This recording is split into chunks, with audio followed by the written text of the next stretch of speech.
Disclaimer: the views, opinions, and insinuations made by the host or guests do not reflect those of the show, the management, and the network. Viewer discretion is advised.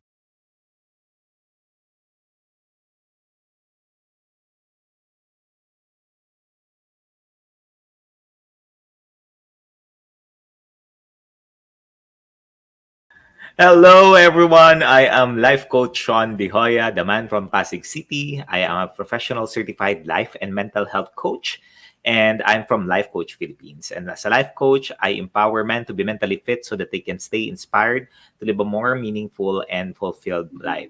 In the workplace, I help people leaders to create a mentally fit work environment so people at work stay efficient and effective in the work that they do. You are joining me today for Integrate here in our new digital space, TikTok broadcast. TikTok broadcast is a flagship community project of the speakers of the Coaching TikTok from Life Coach Philippines and members of the Coach A coaching community. Our mission is to get closer to our kindred and serve better our coaching tribe. And what we envision is we envision ourselves as the go-to network for content and that connects with the mind, with the heart, and the soul through the platform of life coaching. This is us in the Philippines, advancing coaching as an art, a science, a lifestyle, a profession, and also a business. Your one coaching thought for today is from Nelson Mandela. Do not judge me by my success. Judge me by how many times I fell down and got back up again. We'll be back shortly.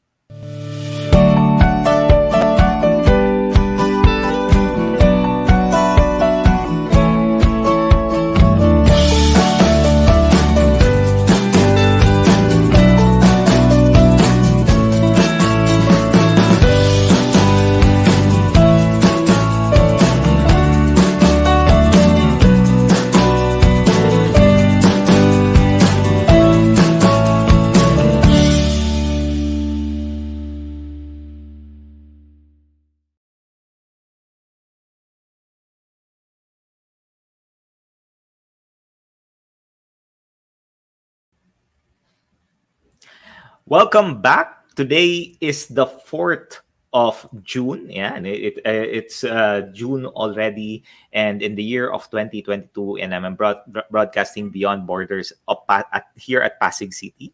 Did you know that Immaculate Conception Parish Church here in Pasig City was founded back in 1572 and exudes not of the Christian faith but also the history and tradition of Pasig City. The church is one of the oldest edifices here in the city of Pasig. Thank you for joining me. You're joining me for Integrate, and this program is created for men and coaching conversations on topic that allows you to create an integrated work life. The word integrate is is combining one thing with another so that it becomes a whole. At times the feeling of guilt that we have experienced because of the hustles of bustles of work can put us in a state in which we're having challenges giving that time to our family. If you've heard the work life balance, these are the people who seek to achieve this ideal state where our work and life are two separate environments. Although, however, this causes a high level of stress and pressures in all of the men out there, which leads to decline on our overall well-being. Work-life integration, if mastered, allows you to bring work into your life closer together. It means you care less about what's work time and personal time, and you focus instead on what's the best time for you to do all the things that you need to do. The show allows you to integrate your work and your life by learning different mindsets from successful people so you can take a look at the big picture and see all of the components of your life, because I believe that there's no competition in your work life. There's only integration. My guest for tonight is from the city of Antipolo. He started playing piano when he was young. Kung makita mo siya, mamaya we'll have a conversation around him playing piano. And at work, he is a business specialist and a lead supporting business operation for a well-known Australian company. Probably heard this Telco in Australia. That's the project that he's supporting. He is technically married. We'll talk about that in detail later. And blessed to have three children, Shane, who's 18 years old, Zach, who's 11, and Zoe, who's 8. Let's welcome Carlos Antonio Miguel Magallanes. O mahaba yung pangalan niya, but for short, we'll call him Mags. Ayan. Mags, magandang gabi. Thank you for allowing me and, gracing me with having an opportunity to have a meaningful conversation with you. Good evening, Shaun. Thank you for having me here. Yan. Mags, lagi kong challenge dito sa mga lahat ng mga guests ko. You are my 8th guest. Ang challenge ko lagi, introduce yourself. Usually, di ba sa corporate world, you introduce yourself in a specific title mo. Di ba ganun na introduction? Yes. How many years in the corporate world? How many years in the company? What do you do? And so on and so forth. Ito yung challenge kita, no? I want for you to, introduce yourself to the audience in the ways that you haven't introduced yourself to other people. Whether it is be your friends, your, workmates, boss mo. Introduce mo yung sarili mo na hindi mo pa nai-introduce sa ibang tao. Sure. So I'll start first, of course, with my name. So Carlos Antonio Miguel. So most of my colleagues and friends call me Max for some reasons. So one fun fact: the reason why it's Max because of my last name, Magallanes. It started with I remember it when I was still working with Teleperformance. So I have this close friend, my teammate during my BPO days. No, so he accompanied me with my old friends from high school because I was a city officer. He was because I was really called Carlos, and then he heard Mags. Who's Mags? So that's me because it's my last name. So it stuck, and then of course going back to the office. So dun na naging Mags na yung name ko, and it really stuck elsewhere. So from time that I left Teleperformance and joined my current company, ganun na stuck na yung Mags kasi some of my ang haba kasi ng pangalan mo. Oo, ang haba ng pangalan ko eh. So yung friends ko even from Teleperformance who came with me to Telstra, nadala na rin nila. I was still known as Carlos, and then they were surprised, why you're calling me with another name? So it really stuck. So ayun. Pero you can't call me Mags when you go to my house or call at home, because my brothers, even my father would say, sinong Mags ang kailangan mong kausapin? Ako ba? Si Carlo ba? Or si Vince ba? Ganyan kasi it runs the family. Yun ang Mags. Sige Mags, pakilala mo yung sarili mo. Maganda yung trivia mo yan. So for those of you who's joining us, we have people in the comment section, si Coach Lynn, of course si Coach T nanonood din and supporting. Ayan, pag yung Mags, kasi may tumawag sa kanya na Mags at nag-stick na yung Mags na yan. Tsaka mas mabilis tawagin yung Mags eh. Kakaiba kasi, di ba? Mags yung pangalan mo. One syllable Mags, pa. Yung gulong. Oo, ganun ba yan? Mags, introduce yourself to the people who's watching. So hi, again, my name is Mag. So I'll introduce myself in a way that I'm known in my current office. So they know me for two types of animals. So one would be bulldog and another would be dolphin. So bulldog, I won't and dolphin. Go to that way, but the dolphin would be, I would tell you about the dolphin. So okay. I was a bulldog when I came in, and then they trained me to be a dolphin. So being a dolphin, because they said a dolphin is smart, so they just go along with whatever's happening. But if the time comes that whatever happens for a reason, then you go back to those things that you remember, and then you use that as a negotiation thing. So of course, you need to want to negotiate from strength, right? So I was called a dolphin because I really used whatever I learned being a bulldog and then transformed myself being a dolphin. What else? Mags, you are a bulldog and now you're a dolphin. Dolphin. You transition towards that. Well, here at home, I'm called Carlo. So I I'm a loving father to my kids and good sibling to my brother and sister, and also a father figure to my two nieces because unfortunately they don't have a father when they grew up. So parang ako na yung parang pinaka father figure. So technically I'm also the father figure here at home because my father don't live with us, so technically ako na yung pinaka-eldest. So parang ako na yung tumatayong din parents for everyone. So Yun, medyo, ikaw ang yung head of the family yes. no? Not just your family but also your siblings and The also the house. extended. Oo. Yeah.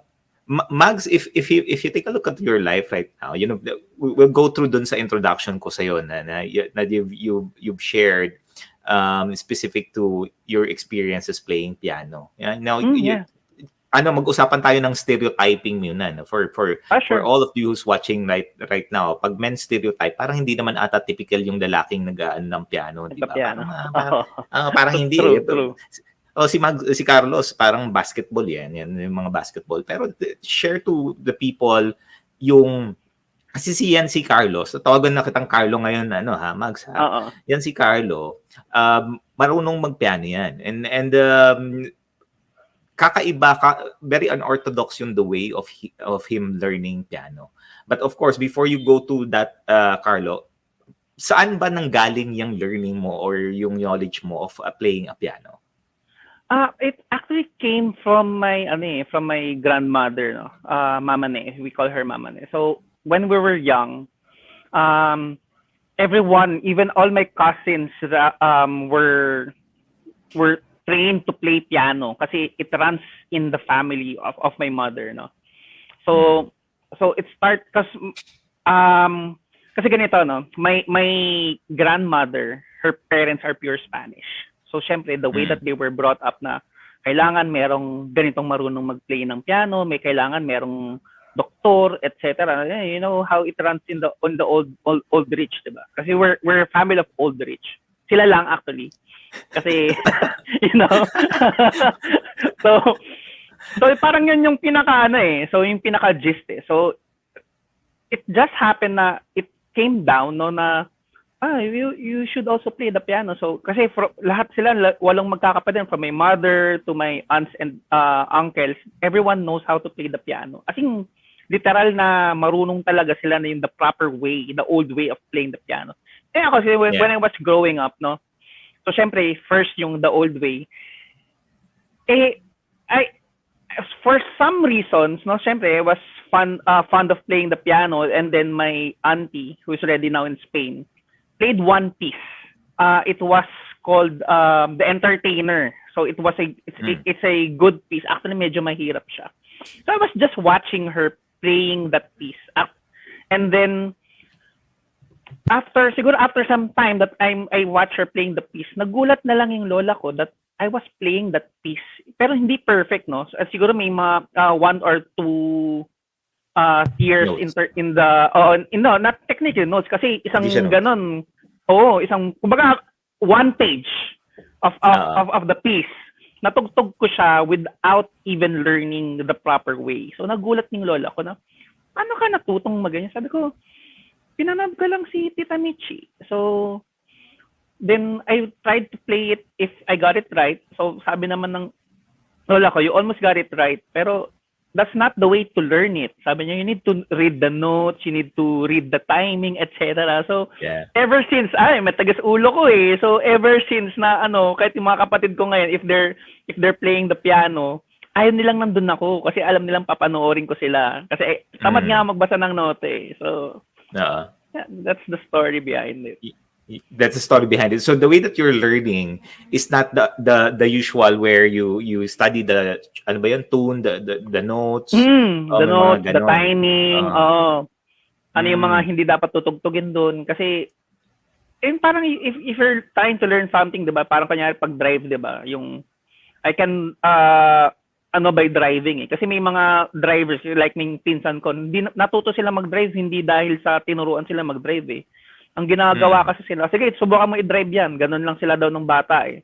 So it's similar. Kasi ngayon may mga driving school, di ba? So yung the proper way ng pagpapiano is like through the driving school. Pero may mga ibang tinuturuan, ganito mag-drive. Ganun ako. Which is very unorthodox. Syempre, old school, lola ko old school, came from a different type of family. So, syempre, ayaw niya na ganun. Actually, hanggang ngayon, pinapagalitan ako kasi minsan she was playing the piano. Hanggang ka na naman, you're watching me. Don't watch me, go to your room. Ganun yun Hanggang ngayon, matanda na ako. Oo. Matanda na ako, napapagalitan pa rin ako hanggang ngayon, di ba?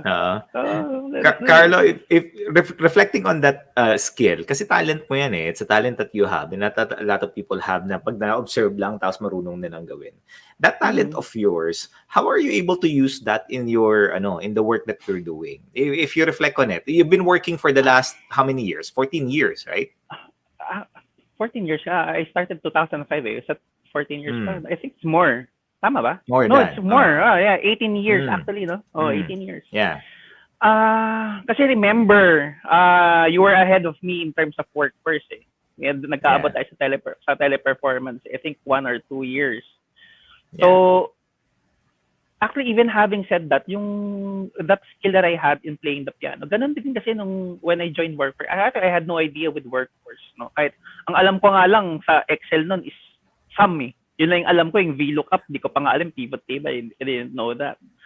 So, parang sabi nga lang sa akin nila, Richard nun di, basta okay na yan, marunong ka lang maganyan, tapos you can just learn the ropes. So, siguro, having that skill, so I was maybe lucky that I have that skill na by watching, I can learn. So, I use even it in my job, even ngayon I also do it kasi I'm new to business operations, no.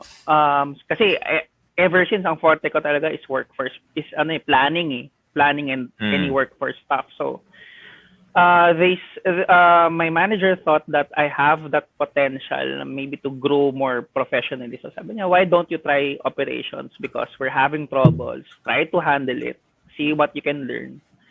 And 2 months, actually it's only 2 months ever since it was provided to me. It was given to me na handling it. And by the way that I'm just only observing, seeing what they're doing, I'm able to cope up So, yun. So that's how that one helps you, no? Even it's not even just professionally, even in life. Kasi, for example, no, it's no secret naman, I usually talk to you or talk to other people about life. So, while even observing or listening to their stories, I pick up a thing or two, then apply it on myself. Apply it personally, in my personal life. So, yung being able to learn some valuable insights, kahit small, big or small, you're able to pick up something in there and utilize it for you so that you can implement that in your day-to-day life, no? Correct. For everyone who's joining, Carlo is na-awkward na akong tawagin kang Carlo Mags, no? Okay. for the longest time. But that's okay. I wanna call you Carlo at this time. Natin yan. Carlo, going through your career, going back at least on your personal life, if you take a look at, the learnings that you have in yung skill mong, talent mo nga yan, of being able to observe things, how are you able to utilize that to navigate through the challenges ng buhay? Kasi di ba, growing up naman, hindi naman yan basta-basta lang na easy, lucky, okay ka na even the work that you do. But prior to the work that you do, paano mo navigate yung challenges, the trials that you experience growing up as a man? Well, it's not really easy. Kaya nga siguro that yung word na or the line that you learn your life through experiences and inexperiences. Actually yun kasi parang naging outlook ko ngayon ever since whatever happened to me in life. So there are ups, there are downs, but I think I can measure life. Your life can be measured through your failures and your heartbreaks. So it's the same that I'm sharing even diba, I told you na I usually share some experiences through Twitter space, no? Kasi pag may mga magagandang topics, I join and then I share my life experience or what I think. So growing up, yung mga those bad and good experiences, especially the bad experiences. Yan yung yung what I learned in life until now. What's the baddest experience that you have if you reflect on it from today up until the time when you have already can think for yourself, di ba? Ano yung for you, if you ask yourself, pinaka bad experience na pinagdaanan mo? What I can say is my last failed relationship. Yun yung pinaka-bad, pinaka-worst that I have experienced so far. Pero syempre, sa una, hindi naman ganun kadali. You learn to cope up eh. Yun nga yung sinasabi nila na it doesn't get easy every day, no? So, every day, andun pa rin siya eh. So, hanggang maging, yung parang maging manhid ka na. Kasi yun yung, that's what I can differentiate between moving on and moving forward. Kasi you never move on for your life experiences. You move forward. You move kasi forward. You need to learn. You need to learn from it. Kasi you can't just say, ay, nag-move on na ako. Move on from where? Diba? That's always the Beautiful question. Diba? So yun. Pero the good thing there, no, even it was not that good. Kasi I don't want to focus on the negative. Eh. I always want to focus on the positive. Kasi I attended one of the sessions dun kay Coach A, no. Yun yung tumatak talaga sa isip ko hanggang ngayon eh. That you need to be grateful. Yeah. You need really to be grateful. Totoo naman. You need to be grateful. Kasi kung di sila dumaan sa buhay mo, you would never have that experience. You would never learn. And the good thing there, even despite that bad and failed relationship, I think there's also something good out of it. Eh. Kasi until now we're friends. Eh. We're co-parenting our kids. So that's a good thing about it. Carlos, give some background to the audience. Iisip sila, ano bang past relationship na to? Pakilala mo, sabihin mo nga sa kanila kung anong relationship pinag-uusapan natin. Talk about them, yung married life mo, tsaka being a father. Yan. Para na alam nila. Actually, kasi it's two, no? I told you that I have 3 kids. So yung unang anak ko kasi si Shane. Anak ko yun sa pagkabinata. It's from my high school sweetheart. So, syempre, that was the first failed relationship, no? So, actually, Shane never grew with me, never stayed with me growing up. Siguro mga pangailan-ilang heram-heram lang, tapos, syempre, hindi ko na nahihiram. Hindi talaga lumaki sa'yo? Oo, hindi talaga siya lumaki. Pero, I kept a good communication with her naman. Kaya, she knows me, she acknowledges me. Nakikinig naman sa akin, pero syempre she would listen more sa mother niya kasi sa akin. So it's accepted fact kasi hindi naman siya lumaki sa akin. Pero at least the good thing there, she acknowledges me as her father.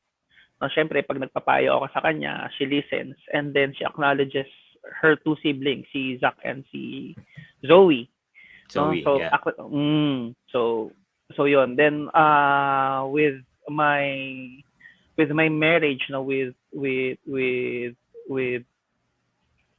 Jen. So, how many years you've been married now? We were married. I can't remember. 2015 or 2016, if I can remember it right. Wait lang. Kasi Zach is 8 years old now. So if I take 8. So 2014 pala. Sorry, 2014. I'm bad in years. I'm really bad. Even on birthdays. Kaya lagi napapagalitan kahit nanay ko nakakalimot ako birthday. 8 years na married. Okay. Very 8. No, so 8 years. So, di ba? Sabi ko sa'yo, I'm bad at dates eh. So, so, well, syempre, sa umpisa naman talaga, masaya eh. Kasi, it's something that you celebrate eh. Pero syempre, something happened along the way na I can't even explain eh. Pero kumbaga I just want to leave it out. Pero kumbaga it was a failure for both of us na hindi na namin ma-reconcile. So we tried naman pero hindi na talaga ma-reconcile. So it is what it is.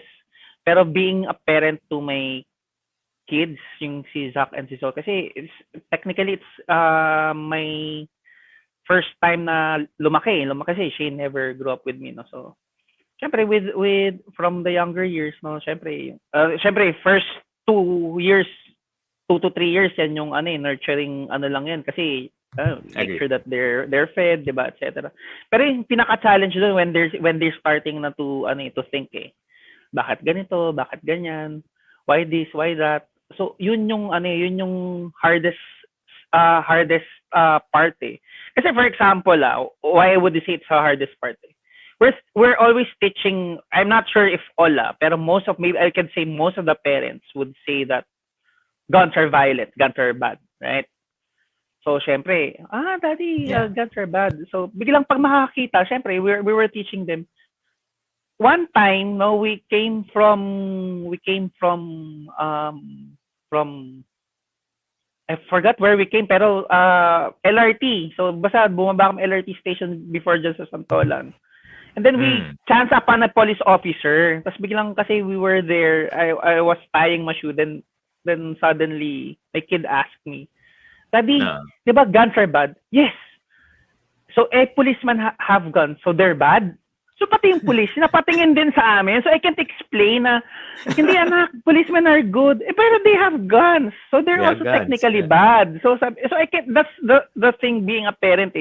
Sometimes we teach them na this is good, this is bad. Pero there are really challenges along the way na, but kahit ikaw, hindi mo ma-explain bakit, nga naman, if we're teaching kids that guns are bad, bakit nga yung police, they have guns.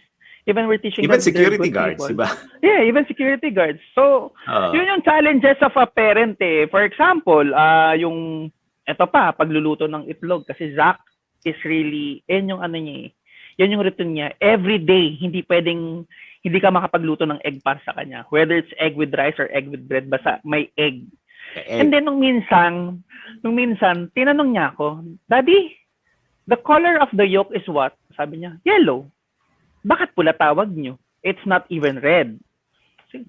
I don't know, anak. I don't know. It should be corrected. Gumagano siya. It should not be called red. Hindi dapat pula yan, Daddy. It should be dilaw. Dilaw ng itlog. I don't know, anak. Sabi ko, don't ask me those questions. Naghang na yung brain mo. Pati yung brain ko naghahang. So, that's a challenge being a parent. That's a challenge being a parent. Pero, I could not say if I've been a good parent kasi everyone naman would say would be a good parent. I think that's my kids to judge if I've been a good parent or a good father. So, but Carlos, if you reflect on that, I mean, you captured it, no, na for the parents, especially for the fathers, yung mga tatay kasi pag minsan kung ano nung pinagsasabi sa mga ginagawa sa mga anak natin. I agree. Please be intentional with how you're educating your children. And when I say educating, that's directly and indirectly, twofold. So when you educate your children, one, directly is you teach them what's good and what's bad. Correct. Indirectly is what you're doing and what you're saying, that you're not intentional, because your children observes you. You know, they learn more observing you than you telling them. Yan, reality yan. Narinig mo kay Carlo yan. So, for the men, for the father out there, be intentional of what the words that you're speaking of. Para pag lumaki yung bata, hindi ka matatanong doon, bakit yung police may baril? Di pa bad din sila? O parang ang hirap nga sagutin. Alam mo. Kasi you infuse to them the thought that guns are bad. But the reality is guns are being used to bring order, di ba? It's a bringing order to the people. Exactly. Carlos, balik atras tayo ng konti, no? Okay. Then with your permission, let's talk about your marriage, no? Yung relationship mo currently.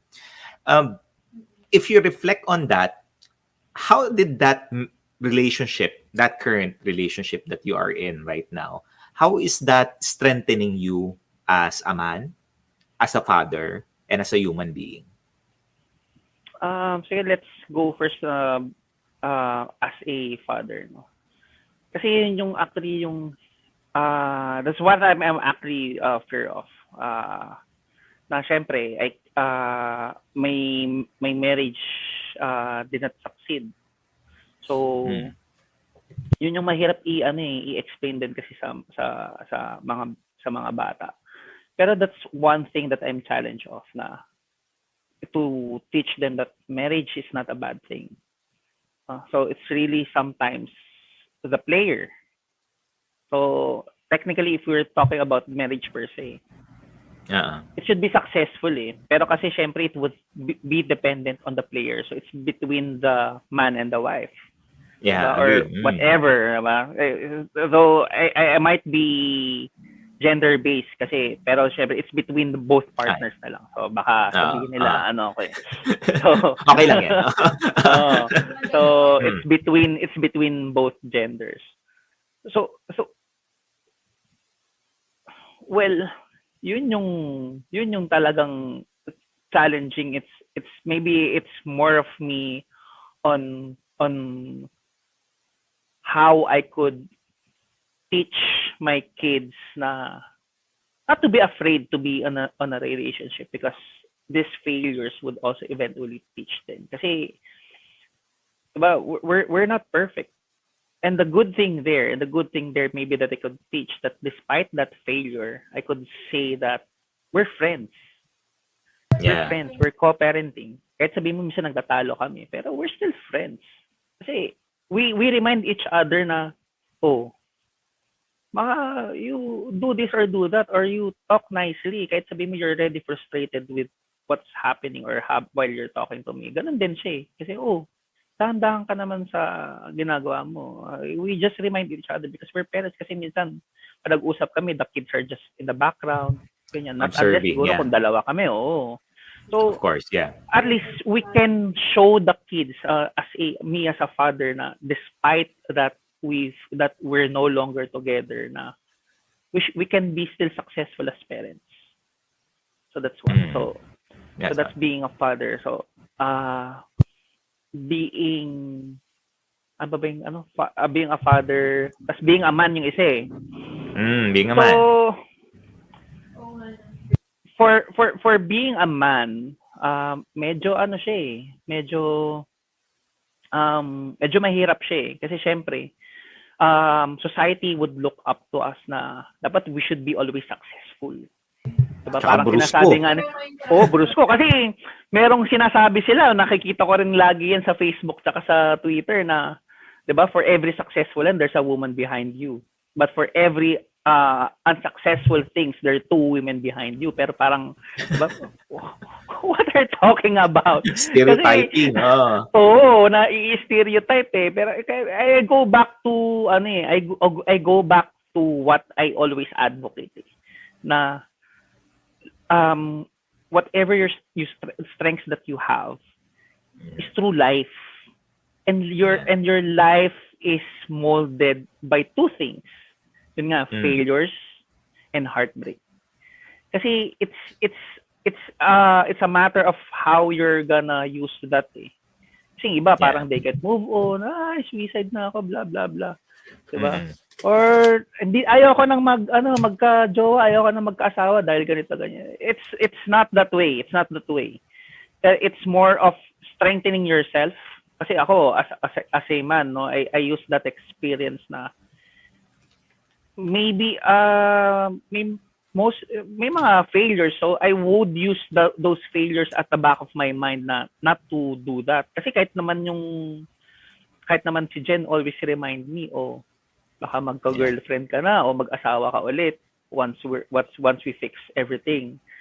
Yeah. Tandaan mo yung mga failure, yung mga maling ginawa mo. Kasi ako din, natandaan ko yung mga maling nagawa ko.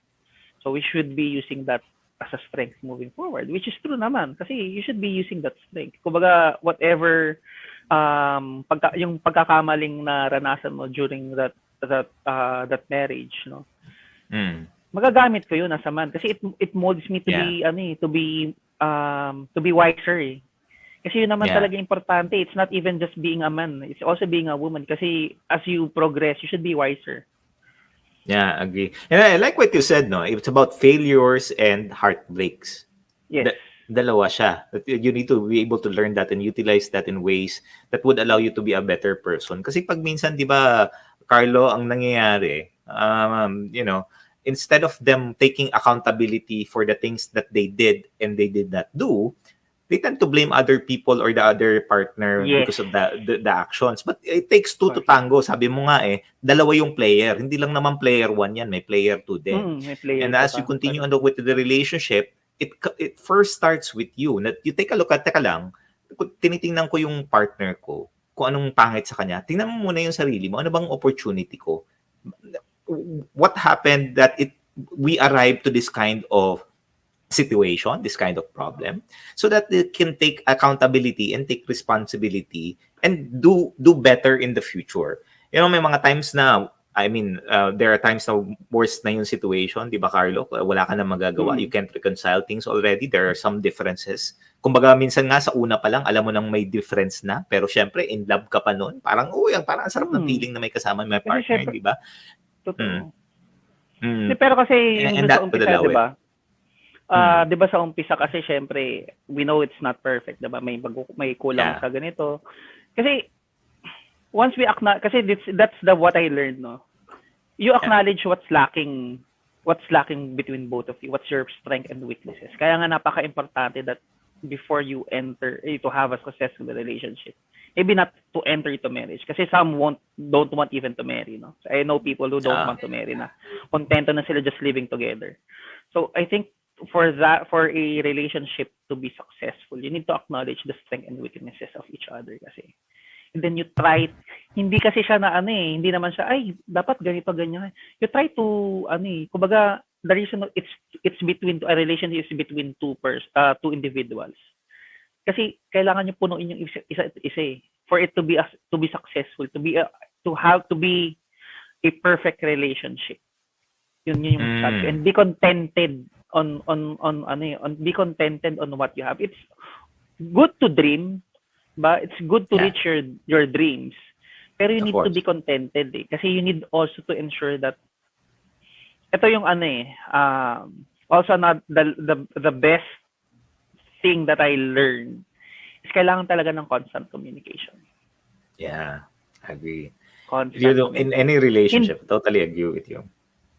It's not just not communication na, hi, good morning, hi, good night, oh, kumain ka na, how's your day? It's really things that you talk about And may mga, kasi yun yung napapansin ko din na minsan may mga bagay na ayaw nating pasukin na topic. Susunod natin pag-usapan yan. No. Even it's not a good outcome, you need to talk about it kasi at least both of you would know, dapat ganito, dapat ganyan. Or think both of you could think ways on how about to resolve those differences. Kasi lumalabas na kapag hindi mo na pinag-uusapan, kasi ayaw nyo nga yung topic, hindi mo na-realize na nagkakapatong-patong as it progresses. Yeah. Agree. Yun yung tingin kong naging failure. Kasi nagkapatong-patong na hanggang pag sumabog ka na, wala na. Sumabog na siya Naubos na. Naubos ka. Naubos na. I could say me or maybe even her, no? Yeah, agree. And thank you for that, no? Thank you I would just like to acknowledge your vulnerability. Kasi not a lot of men could be able to open up and have that conversation. Because yun nga, babalik pa rin dun tayo sa stereotyping that everything needs to be perfect, everything needs to be okay. But the reality is there's some situations in your life, and especially for the men and the woman who's also watching, na hindi ka okay Hindi maayos yung mga nangyayari. But yun, the learning for the wisdom for those of you who's joining right now, communication, hindi lang hi hello, really having that engagement and getting to know the person and understanding what is it that your opportunity is, so that you can be better, you can support each other. Ano nga yan, Mag said, dapat in any relationship, dapat puno kayo parehas. Para pag nagsama kayo, it's overflowing. It's not 50-50. Parang you complete me, di ba? When you come together, you will become 100%. Yun yung isa pang mali doon. Di ba? Ganun siya. Dapat 100% na kayo, tapos when you come together, you overflow. Okay, yung third, Carlo, yung as a human being. As a human being, Kasi with those failures kasi katulad nito, no, kasi we met the other day, kaya nga biglang before I can't even talk about this. So as a human being, kasi once you acknowledge and really learn from it, ay dapat ganito pala. Kasi you have acknowledged, you have accepted the fact that you've been successful at time and you have also failed at a time. So as a Yeah. human being, it builds your character. And you can share that experience kasi for others to learn. Kasi yun nga yung, balikan ko lang yung sinabi mo, no? Kasi yung 50-50, I don't believe in 50-50 na sinasabi nila. Dapat you leave some things for yourself. Dapat you only provide 80 or 90%, then you love yourself for the 10%. No, should not be that way. Kaya ka-importante na puno ka eh. Para pag when you come into a relationship, you provide 100% of you into that relationship. Kasi if you provide 80 or 90%, then I could say that you're only 80 or 90% committed to the relationship. Kasi magtitira ka para sa'yo eh. So, ibig sabihin, you don't fully trust that person that you're gonna be with. I agree. 100% dapat yun. Yung taong bigay mo lahat, no? As a human being. Oo, as a human being, beautiful. correct. Kasi it's also how you build new relationships, eh. Not necessarily love, no? Friendship, una. Kasi I built relationships virtually through Twitter na then later on I met them in life na ganito ka pala, it's really true, parang magkakausap lang tayo kasi you need, kasi with those experiences nagiging totoong tao ka even behind the camera. I agree. All right. Thank you, Carlos. We'll take a break. You know, maganda yung nagiging conversation namin. Thank you, Carlo, for sharing that. And before we take a break, Carlo, i-share mo naman yung experience mo. One of the things that you've shared to me, yung nalaglag ka dun at nabali yung arm mo. Pag-usapan natin mamaya. Tapos, you know, share your experiences as a diehard fan of Ginebra. Ayan. No? So, pag-usapan namin yan mamaya and we'll return. We will take a little break, commercial break mo tayo, and we'll talk some more after this. See you in a bit. All right.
As a business owner, are you overwhelmed by the need to post beautiful, engaging content every single day?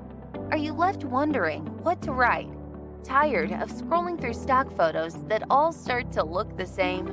Confused by complicated graphic design programs? Rise Up Creatives is here to help. Each month, we give you everything you need to create 31 days of social media content in just 5 minutes a day.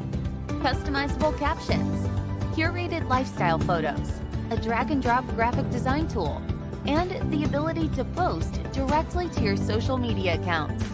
No one else empowers you with these 4 resources all in one place. Each month, we help you plan your social media calendar by providing you with 31 image themes and customizable captions so you can quickly and easily create engaging content and grow your following. Simply select the image that works best for your feed or story. Then, copy the caption and customize it to fit your audience. 5 minutes a day. It's that quick. Plus, you'll absolutely love our drag-and-drop graphic design tool. Start from scratch or choose one of our beautiful templates to fit your unique brand. When you're ready to export your design, you can download, email, or post directly to your social media accounts. Here's the truth. Our world needs what you have to offer. Don't let technology or procrastination hold you back. Rise Up Creatives is more than an online resource. We're a community helping you overcome your biggest barriers to reach your greatest goals. We're here to help you rise up and be creative.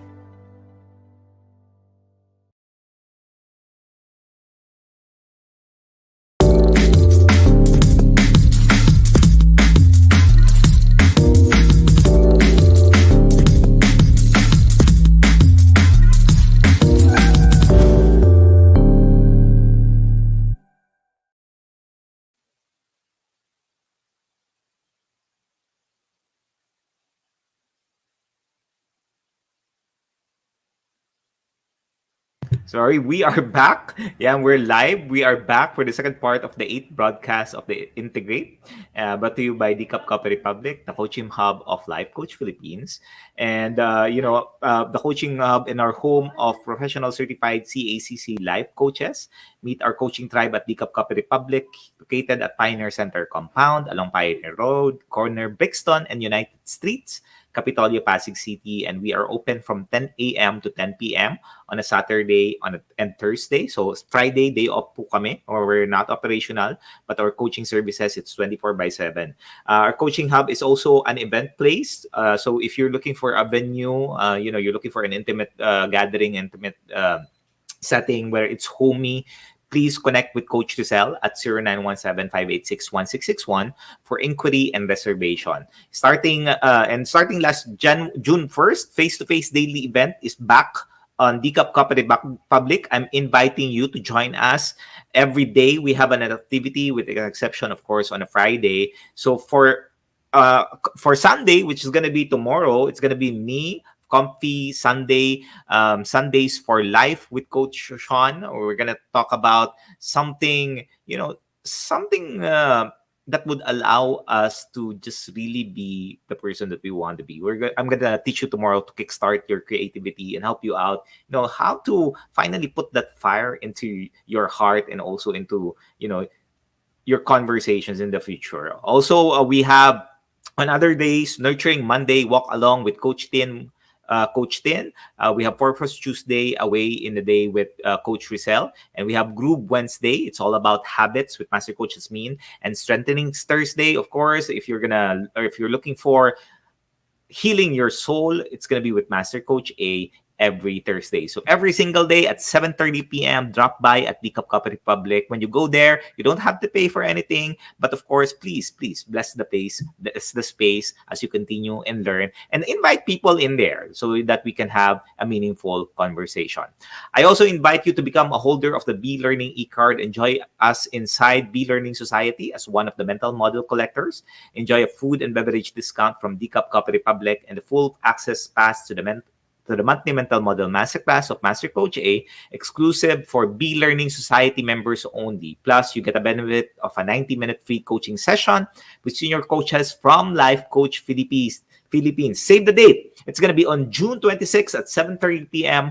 for Knowledge Mining Mental Model Masterclass, and learn how to navigate through the platinum age of knowledge for growth and profit. You will also discover how to productively mine for knowledge by mastering two powerful skills. And as a bonus, you also get the Mental Model Masterclass will feature a research hack that will benefit both the lifelong learning and learners and students of today. So please have a conversation with us. Register this. Take advantage of the Mental Model Masterclass knowledge mining.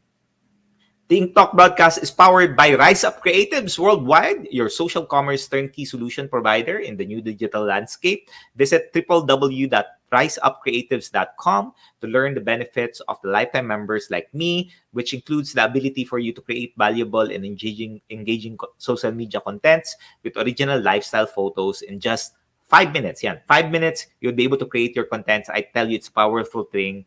This is something that I encourage you to really make an investment. All right. So let's welcome back Carlo in the screen. Yan. Thank you very much, Carlo. Nakapag-stretch na. Carlo, before tayo mag-jump doon sa story mo of you breaking your arm and also being a diehard Ginebra fan, basketball PBA. Mag-ano muna tayo, laro muna tayo. Rapid fire questions. I'll ask you 7 questions and whatever comes to mind when you when I say the question, just say it. Okay? Walang tama o mali dito. You ready? Yep. Okay, sige. Question number 1. Name the first word that comes to mind now. Love. Love. What was your last Google search? A song. A song. Oh, okay. What childish thing do you still enjoy today? What childish thing you still enjoy? Childish thing? Video games. Video games. Okay. What would you change about yourself? Change? Nothing. Nothing. What scares you? Death. Death. What legacy do you want to leave behind for your children? How beautiful life is. Beautiful. And lastly, what is your personal goal, Carlo? Personal goal? Just to be the man I am. Just to be the man I am. Yan. Thank you, Carlo.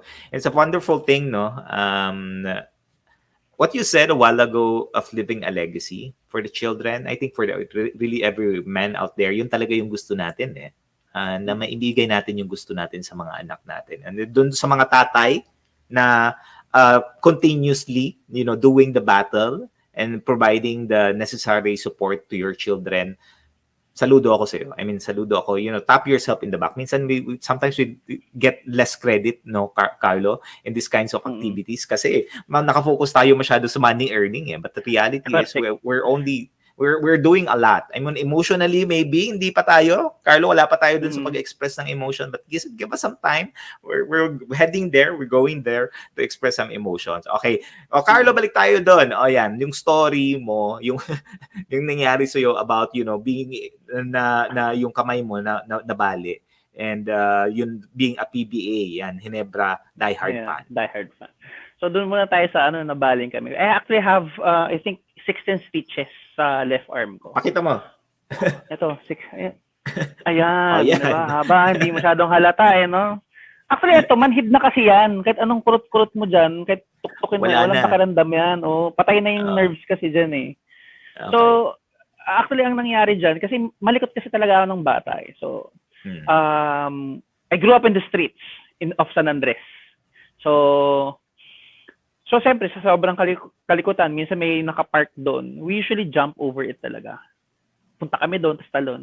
At this time, sobrang daming bata. Kasi siyempre, noong kami lang doon sa street eh. Tapos biglang may mga dumadating na iba from other streets. Ay, siyempre, natutuwa sila. Then someone pushed me from behind kasi ang bagal kong tumalon.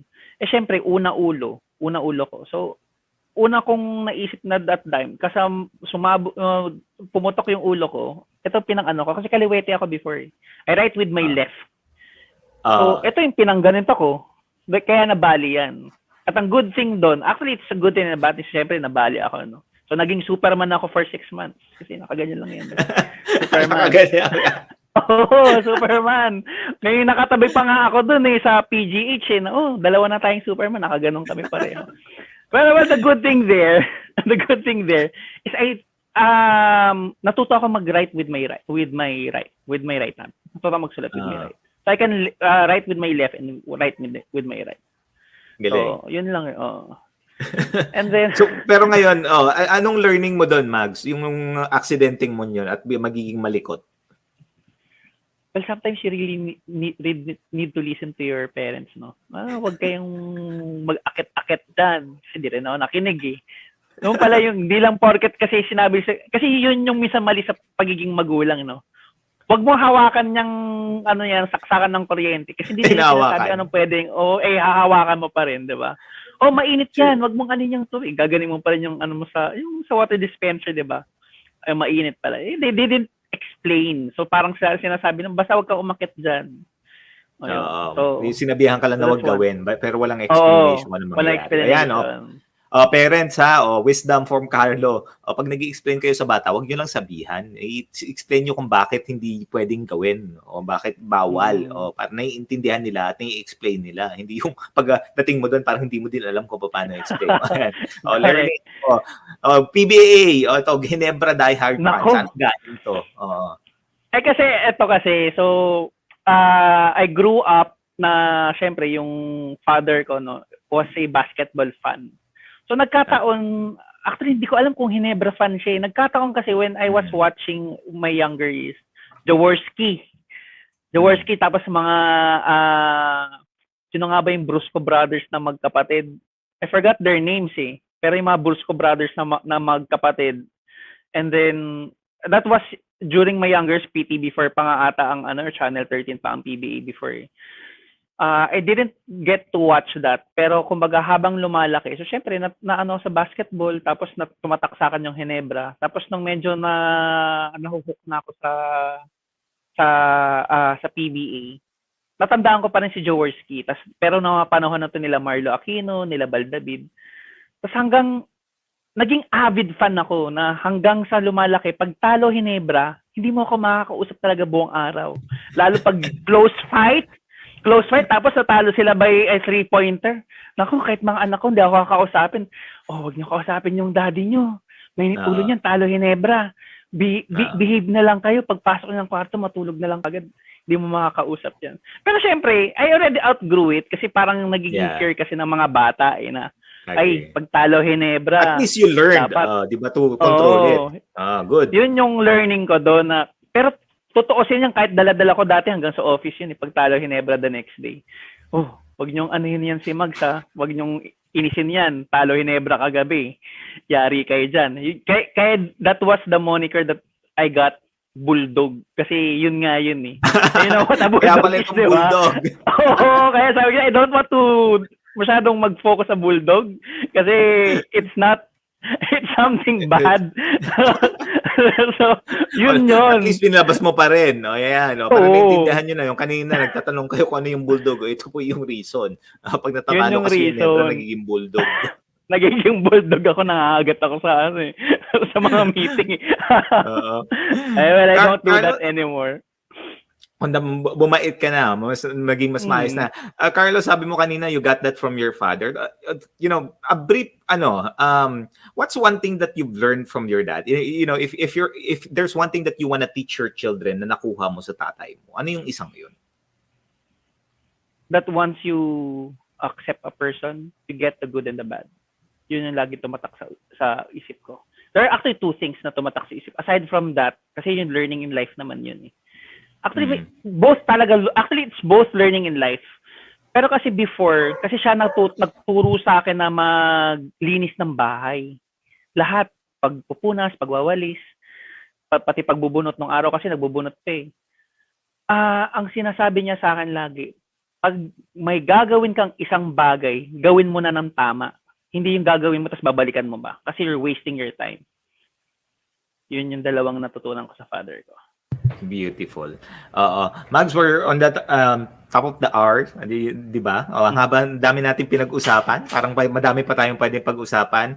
Mags, may ipapakita ako sa yung picture and I would want for you to, when you see the picture, reflect on this picture and tell us what are you expectant of the future for the people that you will see in the screen. And we'll show you the picture.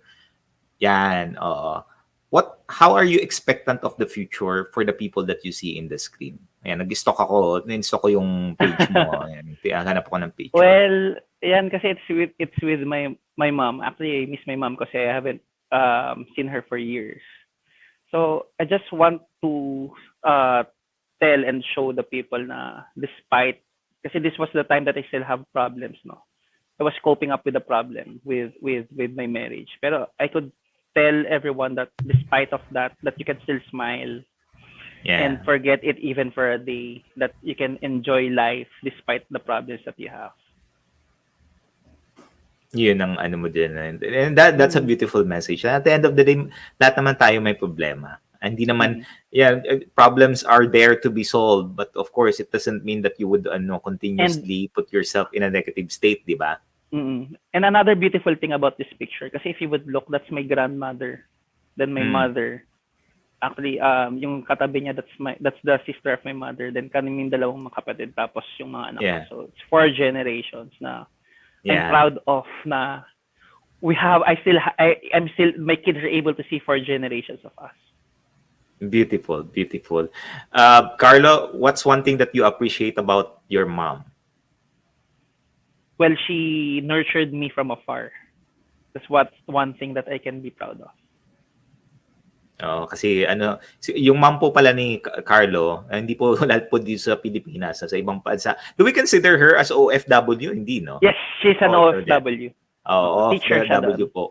Teacher siya doon. So, yung mga moms dyan, yung mga parents niyo kung OFW sila, give them some inspiring message. Just give them a message of appreciation. Kasi hindi madali magtrabaho ng malayo sa pamilya. I've done that, although from the province here to Manila, na-experience ko yan, pero hindi siya madali. Iba pa rin pagkasama yun ng pamilya mo. So, give them some message. Just tell them that, hey, I appreciate all of the things that you're doing.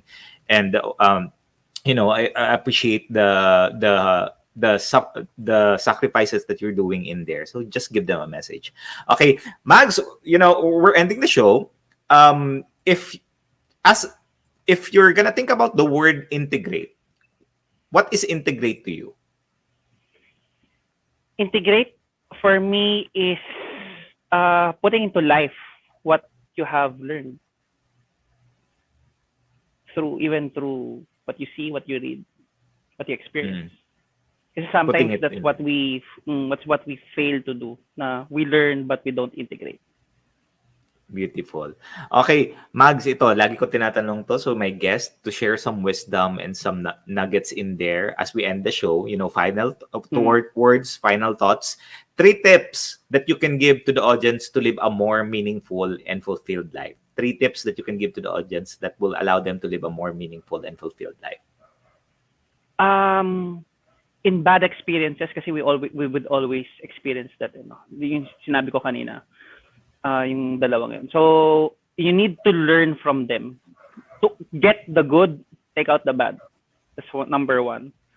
Number 2, be appreciative of the people that you meet every day. Kasi you won't know that's who would help you in the long run. Then, number 3, ito kasi nakuha ko to sa Desiderate, no? Always be peace with your soul. Always be peace with your soul. Ayan. Thank you, Carlo, for gracing us and sharing your stories. We could have extended here for 2 more hours. Probably have a lot to converse about. But thank you for the vulnerability. Thank you for the time. Thank you for sharing. Future generations and your children will probably watch through this in the future, share it with them, and they would go back na, yung tatay ko, yun si Carlos o si Mags o man tawag sa'yo, daddy. This is gonna be recorded for the future and the generations that will come sa family mo, relatives mo, that they would come in here and watch you na, ang dami ng wisdom niyan si Carlos yan. Maraming salamat for joining us, Carlos. Thank you very much for everyone who's joined us. Thank you for supporting Integrate, and whether you are joining us live or watching this on a replay, please do leave a comment and share your insights. Circulate this link as well. Let's bless other people in the digital space. Share this video. Don't keep us a secret. Just allow us to continue on helping other people and sharing stories of integration. Because sabi ko nga sa inyo, the critical part in everything that you're doing, whether it's good, it's bad, that you're able to learn the good, sabi nga ni Carlos, and the bad, and integrating them together so that you can respond in a better way. If you are someone who's interested to embark on the journey of becoming a professional certified life coach like me, Master Coach A is offering now the Co-Actively Co-Create Life Coach Certification Program. This is a CPD accredited course with 40 CPD units, and life coaching is a 21st century experience that is empowering professionals to enhance their skills in multiple domains and thereby increasing their relevance in an increasingly complex and dynamic business environment. The CACC course includes a 21-day web-based learning, a 3-day live, a 2-day live face-to-face coaching bootcamp with Master Coach A, and a 3-day live virtual Business Bootcamp with Senior Coaching Team. The program also comes with a done-for-you coaching program and many other bonuses. Just connect with Coach Rizal at 0917-586-1661 to discover the opportunities waiting for you in this second fastest growing industry in the world. Mark your calendar on June 18th and 25 for the face-to-face Life Coach Certification class. That's going to be in the function hall of the Cup Coffee Republic. I also want to invite you to watch the other shows hosted here at Think Talk Broadcast. You see that in the screen. Please follow, subscribe, and engage in our social media account at ThinkTalk_TV on Twitter and Instagram, and Think-Talk Broadcast on YouTube, and give us your review. We would appreciate that. As you give your review, you allow us also to inspire other people with your story, with the stories here that we feature. For partnership and collaboration, please connect with Coach Giselle at 0917-586-1661.